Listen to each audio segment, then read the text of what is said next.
talk to you today about something that I'm very passionate about: inner child work.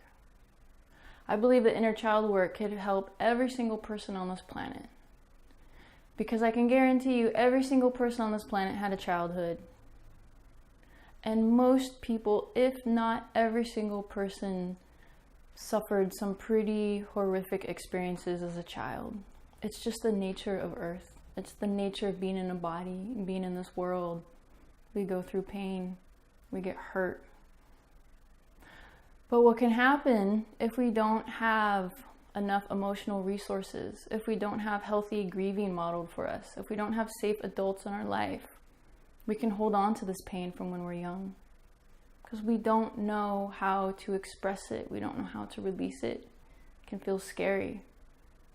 Especially if the people hurting us are the people who are supposed to be taking care of us. So imagine now that most people in the world are walking around with pain from their past. Just about everyone.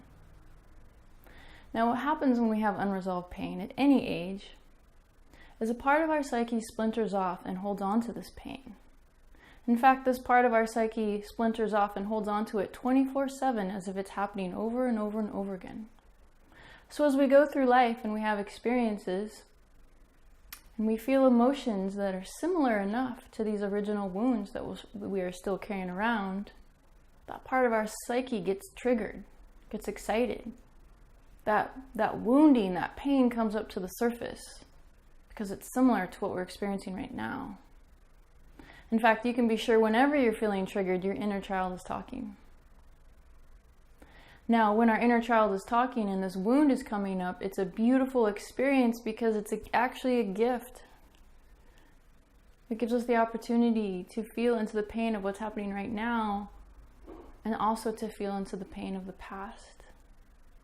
A very, very powerful way of releasing pain is to feel it. Most of the pain that we have in our body is because we weren't able to fully express it. So it became stuck and it became lodged in our body. And often we think, well, time heals everything. That was a long time ago, but that's not how it works in the body. The body remembers. The body's responding to the world as if this pain is still happening 24/7. The challenging experience that it came from is still occurring 24/7. Now imagine how this clouds our life. We're walking through life, every person we meet, we have to filter through the experience of the pain that we are still carrying. And that's a heavy burden. And so connecting with our inner child, which again I remind you is a very real part of our psyche that's younger and often doesn't know that we've grown up. So connecting with this inner child can help to release that pain so that we can start a fresher view on life. So that as we go through life, we aren't experiencing it through this filter of pain. So how do we connect with our inner child? Well, first let me tell you that the inner child lives in our subconscious mind. And our subconscious mind is extremely powerful. It is considered to be more than 1,000 times powerful than our conscious mind. 1,000 times more powerful than our conscious mind. This means that our subconscious mind is actually running the show far more than we realize. It's estimated between 90 and 95%. The subconscious mind is actually directing our thoughts and our actions and our beliefs, our decisions in the world. And since the inner child lives in our subconscious mind, the inner child who's carrying around a lot of pain is certainly affecting our subconscious mind and our subconscious beliefs. In fact, most learning until age 7 is subconscious and a high proportion until 16. So what does this mean? It means that when we have difficult childhoods, difficult experiences from family, from friends, from school, from coaches, from churches, we might start to think it's because of us, because there's something wrong with us, because it's our fault. We might start to think the world is unsafe, the world is scary. There's not a lot of love in the world. I'm not lovable. I don't deserve love. I don't deserve respect. People get to walk all over me. I don't get to say no. These are some of the things that we can start to believe subconsciously as we go through our difficult childhood experiences. So when we're young, we are forming our beliefs about ourselves, about the world, about relationships.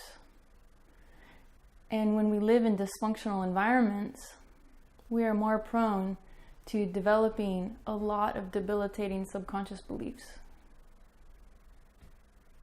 Now the problem with this is that since they're subconscious, we don't know what they are.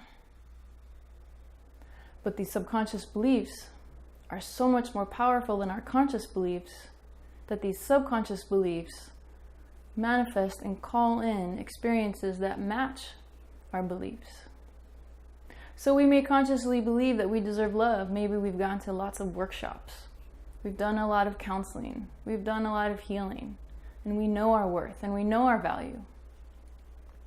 But if we have a subconscious belief that we don't deserve respect or we don't deserve love, we will tend to attract experiences that will match this. It's not some kind of punishment. It's just simply a vibrational alignment.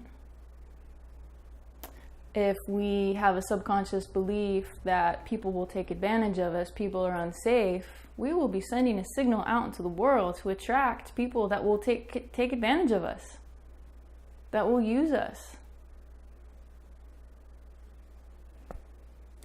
So even if we don't know what our subconscious beliefs are, we can look at what's happening in our life. What are the patterns? Who keeps showing up? And even if we still aren't sure what our subconscious beliefs are, by looking at patterns, we can still connect with our inner child and reparent our inner child and teach our inner child the healthy beliefs we want them to have. Now, repetition is very key with the inner child. So is establishing safety and trust. Adults have failed our inner child many times before. And for most of us, our inner child has been alone for a long time because most of us simply didn't know we had an inner child.